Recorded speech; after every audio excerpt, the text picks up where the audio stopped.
റിമി ചേച്ചിയും ജഗദീഷ് ചേട്ടനും ഈ വീഡിയോ ഒന്ന് കണ്ടിരുന്നെങ്കിൽ എന്നാണ് എൻ്റെ ആഗ്രഹം. കാരണം ഒരു ഫ്ലാഷ് ബാക്ക് പറയാനുണ്ട്.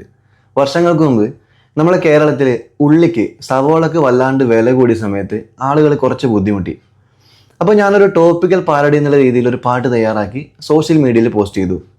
അന്നത് പോസ്റ്റ് ചെയ്ത അക്കൗണ്ട് ഇപ്പം എൻ്റെ കയ്യിലില്ല, അതുകൊണ്ട് തന്നെ ആ ഫയലും എൻ്റെ കയ്യിലില്ല. പക്ഷേ വാട്സാപ്പ് വഴി അതിൻ്റെ ഓഡിയോ അന്ന് വൈറൽ എന്ന് ഏകദേശം പറയാൻ പാകത്തിന് തന്നെ എല്ലാ ജില്ലകളിലേക്കും എത്തി. ഒരു ദിവസം പ്രതീക്ഷിക്കാണ്ടത് ഏഷ്യാനെറ്റ് കോമഡി സ്റ്റാർസിലെ ഏതോ ഒരു ടീം ഉപയോഗിച്ച് കണ്ടു. അവരുടെ സ്കിറ്റിൻ്റെ ഇൻട്രോ സോങ് ആയിട്ടിരുന്നത്. അത് പെട്ടെന്ന് കണ്ടപ്പോൾ സന്തോഷമായി. അത് ആരാന്ന് ഉണ്ടാക്കിയതെന്നോ ആരാന്ന് പാടിയതെന്നോ അവർക്ക് അറിയാത്തതുകൊണ്ടായിരിക്കും അവരും വെളിപ്പെടുത്തിയിട്ടുണ്ടായിരുന്നില്ല. അതൊന്നും കുഴപ്പമില്ല. പക്ഷെ അതിനേക്കാളും സന്തോഷം ഉണ്ടാക്കിയ കാര്യം എന്താണെന്ന് വെച്ചാൽ അന്ന് അവരുടെ ജഡ്ജസ് ആയിട്ടുണ്ടായിരുന്നത് ഇന്നസെൻ്റ് സാറും ജഗദീഷ് ചേട്ടനും റിമി ചേച്ചിയായിരുന്നു. അപ്പോൾ സ്കിറ്റിൻ്റെ അഭിപ്രായങ്ങൾ പറയുന്ന കൂട്ടത്തിൽ എൻ്റെ ഈ പാട്ടിനെ പറ്റിയും അവർ പ്രത്യേകിച്ച് എടുത്തു പറഞ്ഞു. മാത്രമല്ല റിമി ചേച്ചി 3-4 വരി പാടുകയും ചെയ്തു. ഒരു പിന്നണി ഗായിക നമ്മളെ വരികൾ പാടുമെന്ന് പറഞ്ഞാൽ അന്ന് ഉണ്ടാവുന്നൊരു സന്തോഷം ഞാൻ പറയണ്ടല്ലോ. ആ പാട്ട് ഇങ്ങനെ ആയിരുന്നു.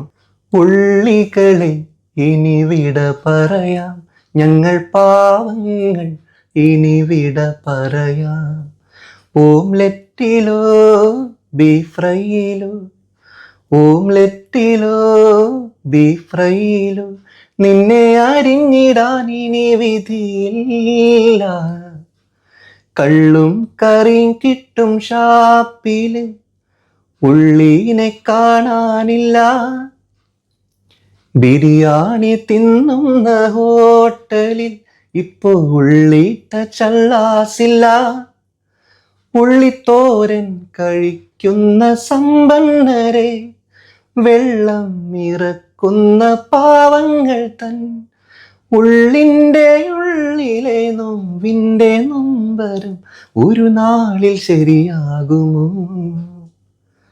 ഉനിയൻ്റെ വില താഴുമോ. ഇതായിരുന്നു പാട്ട്.